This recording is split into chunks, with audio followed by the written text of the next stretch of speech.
For 16 years, it was something many Hungarians could only dream of.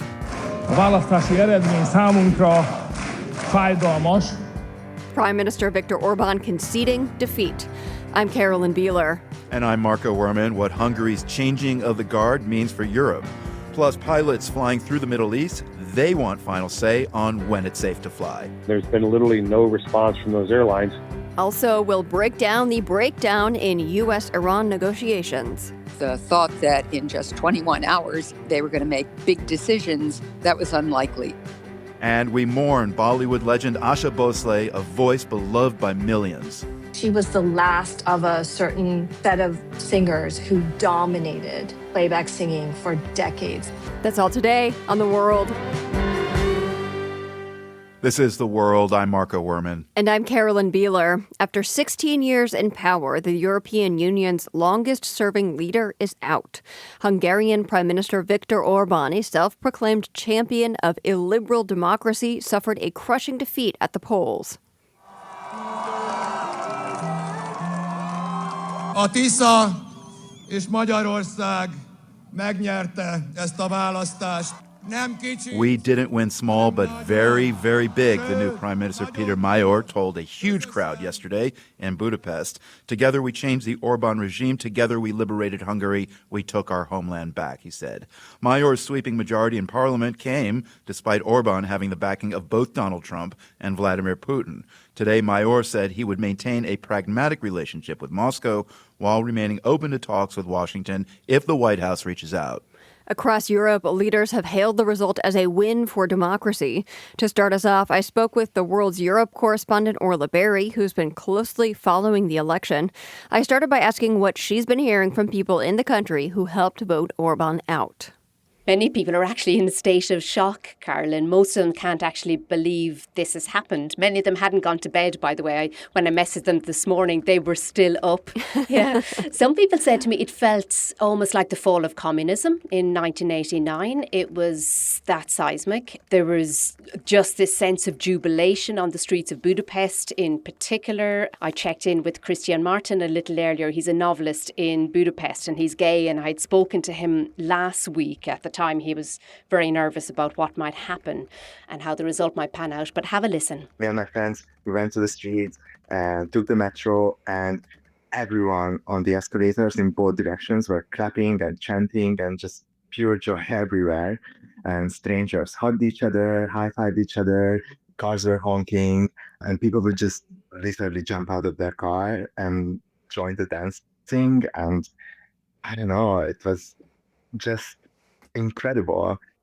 And he said the best part for him last night was that during Magyar's speech, when the opposition leader said every Hungarian will be equal, everyone can love who they want and build the family that they want. Now, this is important because Péter Magyar, prior to this, has very much steered clear of issues like LGBTQ rights, etc. So for someone like Christian, who's a gay writer, to hear this, he said it was really, really uplifting. What it might mean in reality, of course, we don't know whether any changes will be introduced in Hungary or not. But also, among the many millions who voted for Magyar, there were huge numbers of young people who have known nothing else but an Orbán government all of their lives. You know, you're talking about a leader who's been in power for 4 terms, 16 years. And I was talking to a 19-year-old student, Sonia Sabo-Shobov, a little bit earlier, and she was talking to me actually from the airport because she had come to Hungary to vote, and she was about to board a plane back to Barcelona, where she's studying. And I'd asked her, what is she hoping for? What is she hoping for out of this government? I mean, I'm hoping for a Hungary that is able to really represent its citizens and represent all of its citizens that it hasn't been able to in the past, 16 years. And I'm hoping for a lot of young people like myself, because I do live abroad, to come back to Hungary and to be able to build a life there, build a family there, get a job there. So I think that's a really big part of it. So you heard a lot of hope there. As you said, it remains to be seen exactly what will happen under the new leadership in Hungary, but a lot of hope. Why did Orbán lose so badly after winning the past 4 elections, seizing so much institutional control for himself over the years? What went so wrong for him? There are a few factors. The economy is one. It has been stagnant in Hungary for more than 3 years now, and voters were increasingly having to deal with higher inflation, higher cost of living, more unemployment, a very dysfunctional healthcare system. There were a lot of bread and butter issues like that that had really frustrated voters that he didn't have in previous elections, that he had managed to gloss over in previous elections. The second factor was corruption. There were just so many stories and allegations of corruption involving Orbán's government and allies of Orbán's, allegations about how those close to Orbán were getting richer, and voters then were seeing no benefit to themselves, and this was a huge sense of frustration for them. And a third factor is Péter Magyar. He's not a left of centre candidate. He's a centre-right conservative. He was once a member of the Fidesz party. He's an insider. He knows exactly how Orbán... Fidesz party being Orbán's party in the majority for many years. Exactly, the governing party. He knows exactly how Orbán works. He ran a very structured, very effective campaign. He's been on the road campaigning relentlessly for over a year. He focused his campaign very specifically on these kind of bread and butter issues, the economy, the jobs, healthcare, education. And he brought this sense of hope. You know, every Hungarian I spoke to over the past few weeks who was going to vote for Magyar talked about this sense of optimism that they just hadn't felt in years. While Orbán, on the other hand, made the war in Ukraine central to his campaign. He talked about how it was destroying the economy, and that just wasn't cutting through for voters. And then, last week you had J.D. Vance being brought in as someone who maybe would persuade voters to vote for Orbán and the Fidesz party. And for many, I think that was missing the point. Hungarians just want to know who's going to lower their bills, who's going to get them jobs, fix their healthcare, not what the Vice President of the United States has to say. I understand it's not just Hungarians who are celebrating. European leaders have been toasting Péter Magyar's success too. How much of a difference for Hungary-EU relations will this make, swapping out Orbán for Magyar? It'll make a big difference, I think. I mean, Orbán has been such a thorn in the side of the EU for years now. He's been a very, very powerful anti-EU figure. He's undoubtedly been their biggest critic. You know, he has been pro-Putin, and the EU has had to deal with that now for several years. In the last few weeks, we saw allegations that details of private EU meetings have been shared by Orbán's government with Moscow. He famously blocked this €90 billion loan for Ukraine from the EU. So he's really managed to infuriate leaders. Magyar is much more pro-EU. He was speaking at a very long press conference this afternoon, and he pledged to restore constructive relations with the European Union. We do know his reservations about the EU. He's in particular about migration. He said this afternoon Europe has mismanaged the migration crisis, so there will be issues.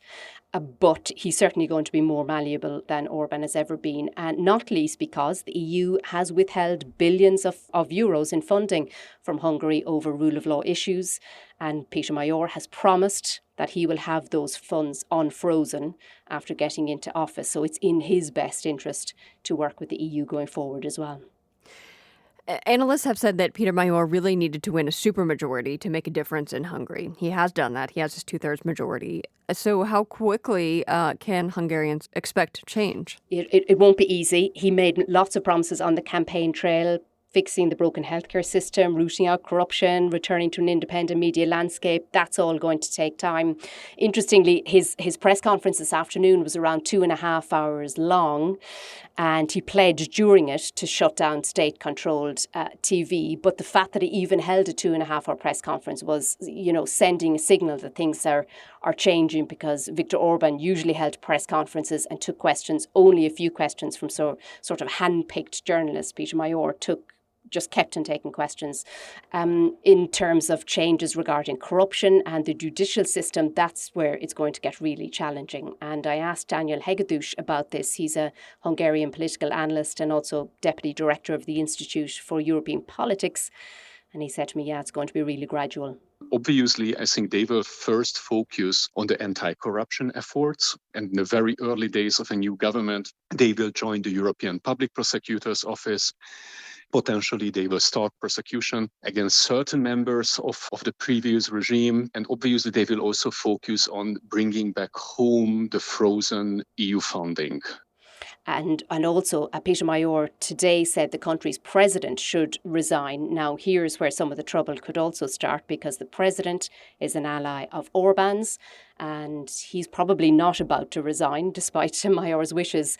And this is what's been happening in Poland. We have a president who is aligned to the former party, and that's what's made things very difficult in Poland, dealing with their rule of law issues there.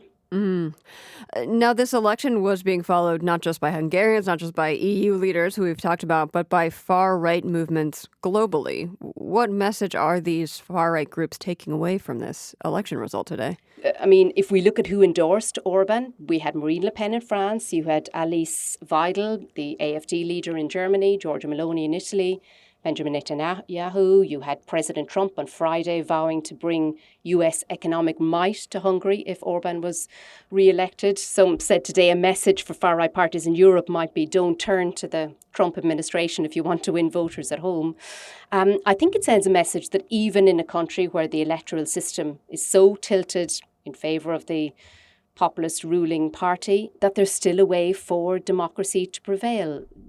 Basically, Hungarian Democrats, whether they were on the left, the right, the centre, they backed this man, they backed this party, and they managed to turn back an authoritarian cycle that many had thought was unstoppable. And they did so using social media. Television channels weren't available to them, nor was radio. And they built a very clever campaign that way. They went to the streets, to the towns, to the villages. They met people face to face, many of them Orbán supporters, and they listened to their frustrations and they listened to their needs. And, you know, for many of us, Hungary was a symbol of authoritarian nationalism. And today it's become a symbol of how a party and a public can come together and overcome that. The World's Europe correspondent Orla Berry bringing us the latest on the landmark election results in Hungary. Thank you so much, Orla. You're welcome, Carolyn.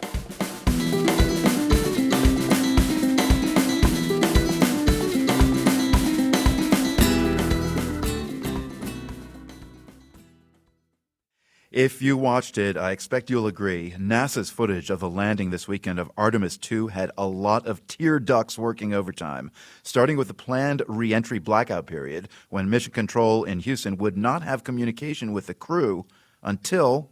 Integrity, Houston, comm check, post-blackout. Houston, Integrity, we have you loud and clear.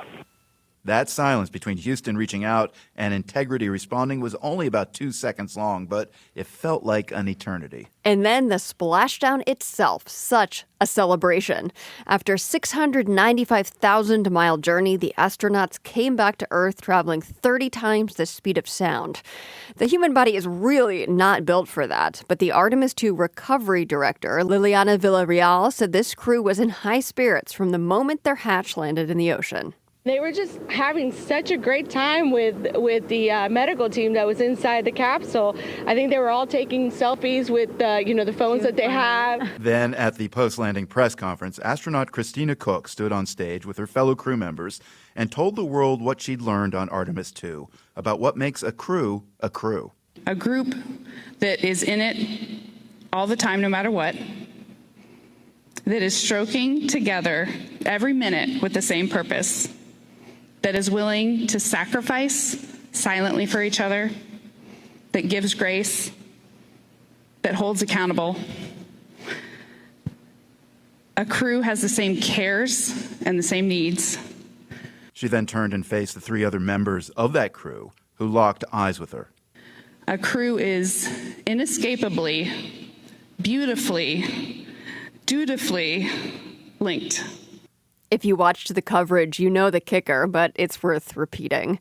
Here's Christina Koch's message to Earthlings after seeing our planet, she said, as a lifeboat surrounded by the sea of darkness that is space. Planet Earth, you are a crew. Yeah. Thank you.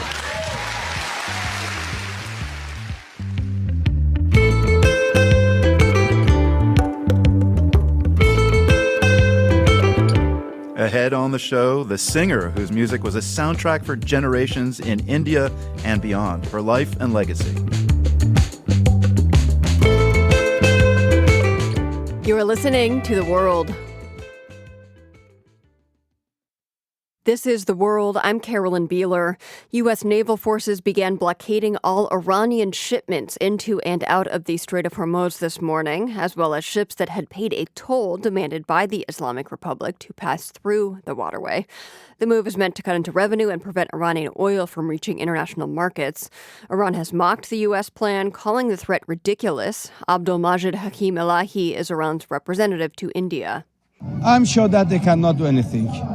Before this war, the Strait of Hormuz was open. We didn't want to close it, and we hope that no one in the world will suffer from the Strait of Hormuz. The planned U.S. blockade is already sending oil prices soaring. It follows the collapse of weekend talks between the U.S. and Iran in Islamabad. Mediators from Pakistan, Egypt, and Turkey are now scrambling to revive those diplomatic efforts to end the war. We wanted to know more about why the weekend talks broke down, so we reached out to former Deputy U.S. Secretary of State Wendy Sherman. Sherman was the chief U.S. negotiator for the Joint Comprehensive Plan of Action. That was an Obama-era deal where Iran limited its nuclear program in exchange for sanctions relief.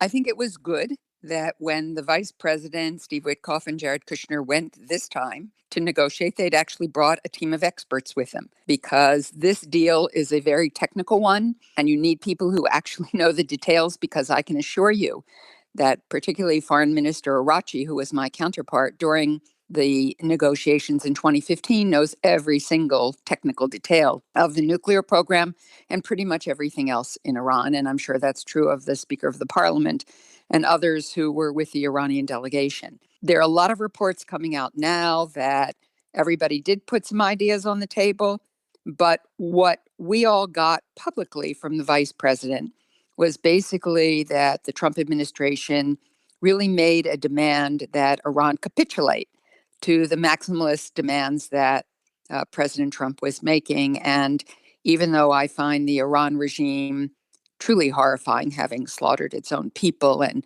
denying its population of freedoms, nonetheless, they do have dignity and pride. And the 1979 revolution was all about resistance. And so the thought that in just 21 hours, even, they were going to make big decisions, that was unlikely. I want to follow up on what you said about this time. They brought a cadre of experts with them, the lead negotiators who you named. Are you suggesting that they did not during previous negotiations? And this time around, is it clear if those experts had real say in how these negotiations were going? Well, my understanding is there weren't teams of experts who went to previous negotiations. And let's remember the other two times there were negotiations, they were underway, and yet Iran was attacked. Right. And so Iran came into this negotiation during a ceasefire, which at least gave them some sense that they would not be attacked during the negotiation. And I think the experts did have conversations with experts on the Iran side, but I doubt they had much say in the bottom lines of policymaking. And so what's your impression about why talks collapsed? Well, I think talks collapsed because, as the vice president himself said, we laid down our demands and, in fact, Iran would not agree. And again, a demand is not a negotiation. Negotiation means back and forth. Now, there's some details that are seemingly coming out today that ideas were put on the table, and there were discussions back and forth, and there are words coming out today that, in fact, negotiations may commence again.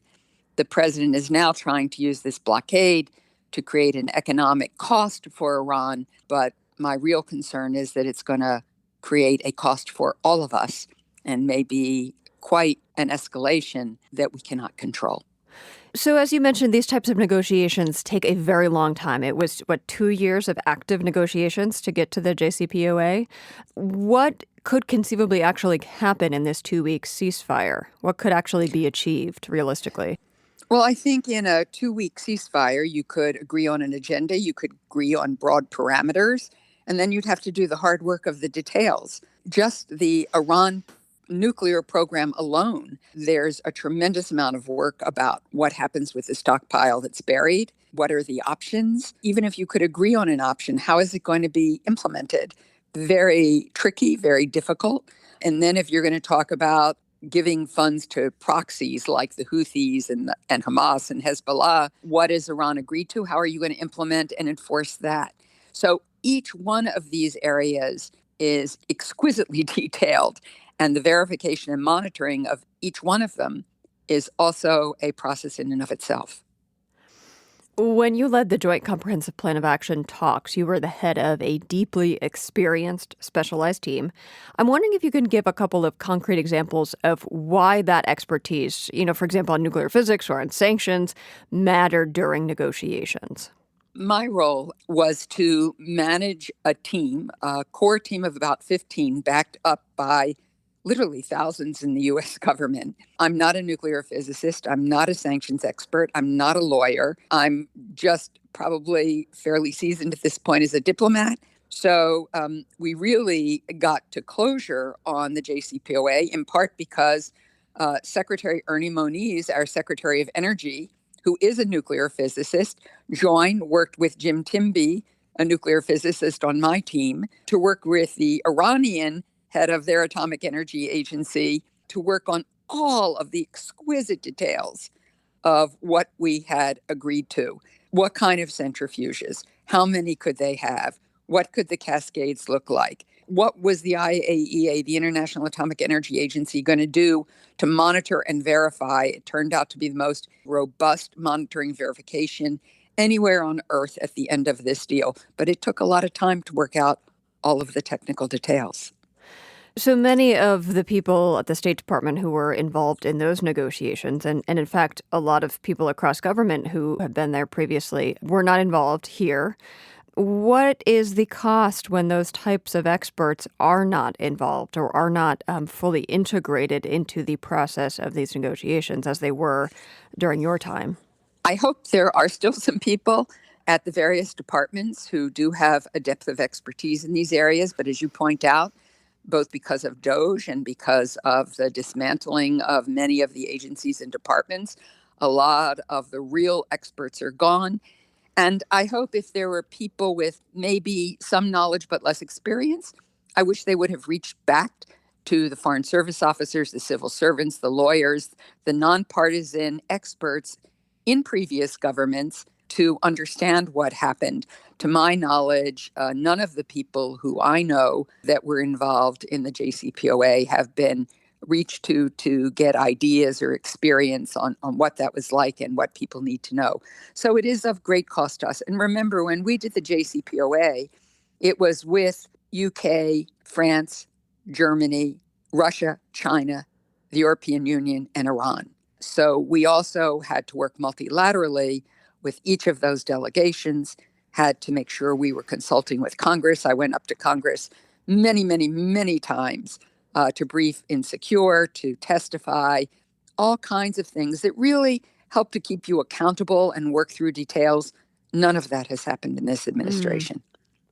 You have said in the past that understanding Iran's sense of dignity and deterrence is key. How did your negotiating team's grasp of political and cultural red lines come into play when you were working toward the 2015 JCPOA? Well, I spent a lot of time with our intelligence community, making sure I understood the history and the culture of Iran to the best of my extent. I had one person on my team whose job the whole time spoke fluent Persian, was to read the Iranian press, tell me what was going on day to day, because it's really not so much what you do in the negotiating room. If you haven't done all of your homework, you're not going to get the outcome that you need. So as we have talked about, there are many examples in recent years where the U.S. has struck Iranian targets during active negotiations. So the Iranians have little reason to trust the U.S. I mean, we've said that this is a ceasefire, and so that helps a bit. What does that mean for negotiations, and how could that lack of trust be overcome? First of all, as I say to people, I don't trust Iran. Iran doesn't trust me. I don't think this is about trust so much as it is about respect, that your adversary has interests. You may not agree with them. You may even think they're quite wrong, but they have interests. They have politics. People assume because Iran is run ostensibly by a supreme leader, they have no politics, but they do have politics. One of the things that's happened as a result of the Trump administration approach is the Islamic Revolutionary Guard Corps, the most hardline element in Iran, is more in charge now so more hardline. And so they are going to resist as long as they possibly can. China remains a bit of a wild card here. What if Iran begins rearming with the help of China? Or what if an oil tanker bound for China tries to challenge the U.S. naval blockade? Do these types of possibilities worry you? Absolutely, very much so.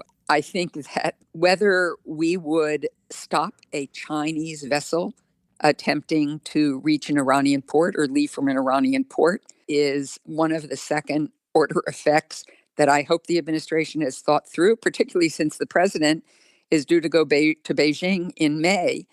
Certainly, if that occurred, I think that would put that meeting at great risk. And we have lots on the agenda with China. They really are the only other country in the world that can compete with us militarily over time, politically, and certainly economically.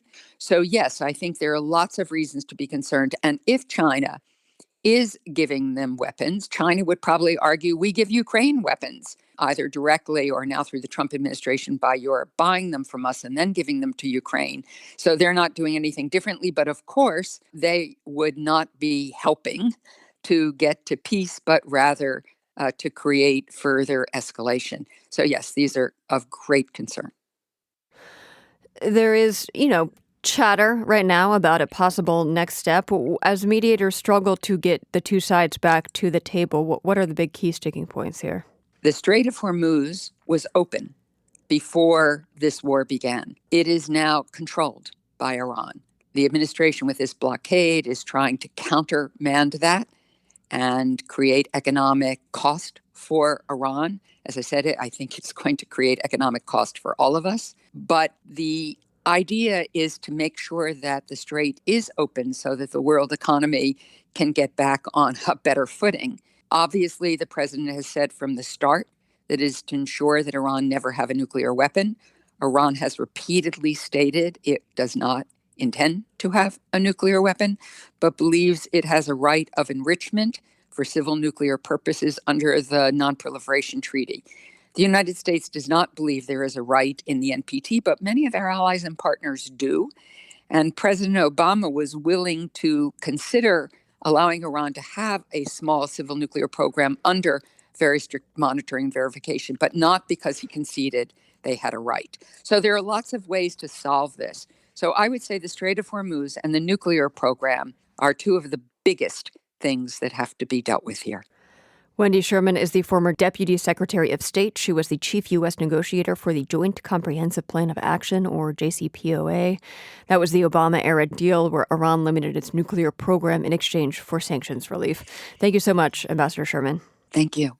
When the U.S. and Israel first struck Iran in February, countries across the Middle East closed their airspace. Too dangerous to fly in the region, they said. A month and a half later, dangers still exist, though airlines in the Middle East are back in business. Now, the largest international coalition of airline pilots is saying enough. They want pilots to have absolute say over whether their planes should fly in or near conflict zones. The world's transportation correspondent Jeremy Siegel has our story. Captain Ron Hay is a Delta pilot. He splits his time between manning long-haul flights and working as the president of the International Federation of Airline Pilots Associations, commonly called IFALPA. The organization represents more than 160,000 pilots across 78 countries. I caught him the other day just after he landed, in the middle of the night. I'm actually in Auckland, New Zealand. It's 4 o'clock in the morning here. Captain Hay was clearly tired, but agreed to speak with me so he could explain why his organization was concerned. IFALPA received a series of complaints from pilots working in the Middle East, who said they were worried about whether it was safe to fly in the region, but feared retribution for speaking out or refusing to fly. The crux of the matter is that pilots feel unease and refusing some of the flights and some of the operations. It's not just unpredictable airspace. It's also the potential for missile and drone strikes. Multiple airports in the Middle East have already been hit, bringing chaos and danger to passengers and staff at Dubai, Abu Dhabi, and Kuwait's hubs, to name a few. Still, major carriers in the area have begun restoring regular service. Dubai-based Emirates, for example, is now operating at about 69% of its normal capacity. Captain Hay tells me pilots in the region recently penned letters to individual airlines voicing their concerns and asking for more information on how carriers are determining whether it's safe to fly. But there's been literally no response from those airlines to those requests. So, last week, his organization decided to issue an order calling for pilots to have, quote, final and non-negotiable authority to refuse flights through conflict zones. Pilots around the world have received this news with open arms. We are truly agreed. Truly agreed, says Captain Bjørn Skotvold, vice president of Norway's pilot union. If a commander cannot refuse a sector because of a security concern, then command authority is being reduced to a formality, actually. Captain Skotvold says he's been shocked by the allegations of pilots fearing retribution for refusing to fly. If a pilot faces career consequences for making such a safety call, then a system is encouraging unsafe behavior. Skotvold says under no circumstances should airline management pressure a pilot to fly for economic reasons. I reached out to the main Middle Eastern carriers, Emirates, Qatar, and Etihad, about these allegations. Emirates and Etihad did not respond. Qatar Airways didn't answer my questions directly, but said in an email that safety is their highest priority, and that their flight planning is guided by rigorous and continuous monitoring of airspace security and geopolitical developments. But experts say commercial pressure is almost certainly playing a role too. In the last 2 decades, we've seen a tremendous growth of civil aviation in the Middle East. Dr. Michael McCormick is a longtime air traffic safety analyst and professor at Embry-Riddle Aeronautical University. He tells me Middle Eastern airlines have carved out a lucrative role carrying passengers between Europe, Africa, and Asia. Dubai International Airport is now the busiest in the world for international traffic, and aviation is a core component of the regional economy. So the pressure is always going to be there to operate those hubs. And that pressure is certainly going to drive some of their decisions. McCormick says individual countries themselves could step in and close their airspace or issue stricter guidance for airlines. But so far, that hasn't happened. And this week, flight activity in the region is ramping up even more. For The World, I'm Jeremy Siegel. The World comes to you each weekday from the Nan and Bill Harris studio in Boston and from the Department of Communication at UC San Diego. We're also online when you want us at theworld.org. I'm Carolyn Beeler. And I'm Marco Werman. As always, thank you for being here.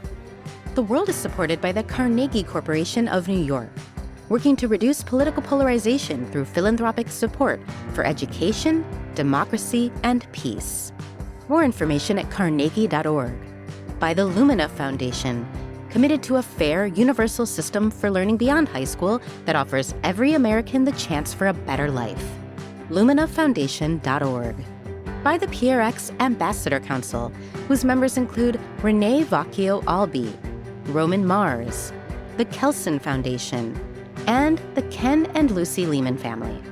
The World's theme music is composed by Ned Porter. The World is a co-production of GBH Boston and PRX.